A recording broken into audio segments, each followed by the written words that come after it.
Ellen McCauley of Pray It Up in Syracuse, New York. How do you prevent clutter in the first place? Well, crash dieting doesn't work, but neither does crash organizing. You have to do a little at a time, especially if you're working. One drawer at a time, sweet Jesus. And you do your underwear drawer, you do your sock drawer, you do your, whatever drawer, you do a little at a time. And also, both weight loss and organization require a program of prevention, reduction, and regular maintenance. Just because something's on sale does not mean you have to buy 10 of them. You buy what you need. Also, it reduces stress. To me, when I'm organized, it feels so good and I love the way it looks.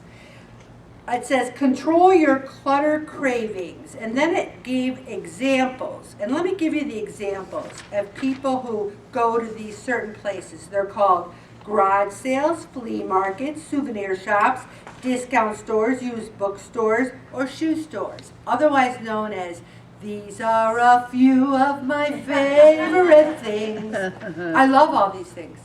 A used bookstore? Are you kidding me? A garage sale?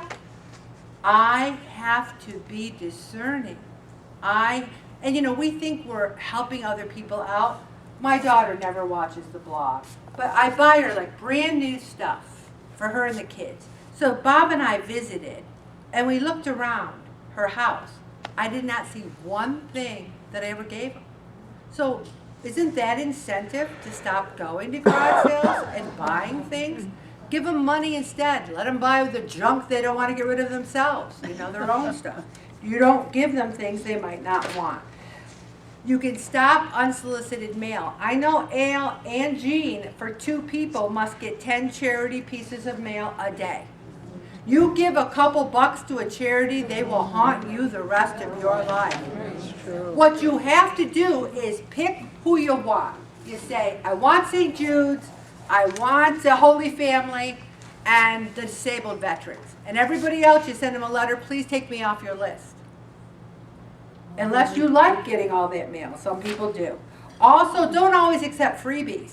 I do senior fairs, and there are seniors that go around with the bags, and they might get maybe 300 pens. They could use a different pen every day of their lives till they die. And yet when they call for information, I'll say, do you have a pen and paper? They're like, no. Also, ask for the gifts you want. If somebody says to you, oh, what can I get you for Christmas? You don't say, oh, just whatever you say. Here's what I want, I'll send you a link on Amazon. Big bang boom, okay?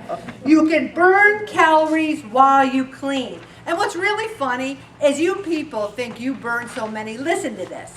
Cleaning your floors burns 4 calories a minute. A minute. So you clean your floors for 10 minutes and you're burning 40 calories. And you think you're burning like 1,000 because you were on the floor for 10 minutes. Scrubbing surfaces burns 4 calories a minute.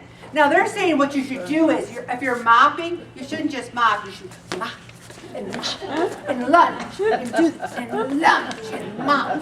And then you'll burn a few more calories. And you might say, Ellen, you're a weirdo? Well, yes. Yes, I am. Washing your floorboards, then you stand up and do a jumping jack, then you wash your floorboards.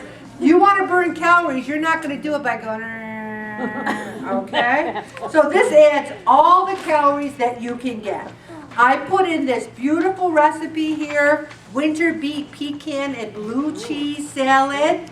And guess what? Bob and I have tried the pickled beets, and we're learning to like them, okay? And then Peg gave us the recipe for sauteed cauliflower and tomatoes. This is the easiest recipe ever, and it looks delicious. I'm going to stop right there, Bobby.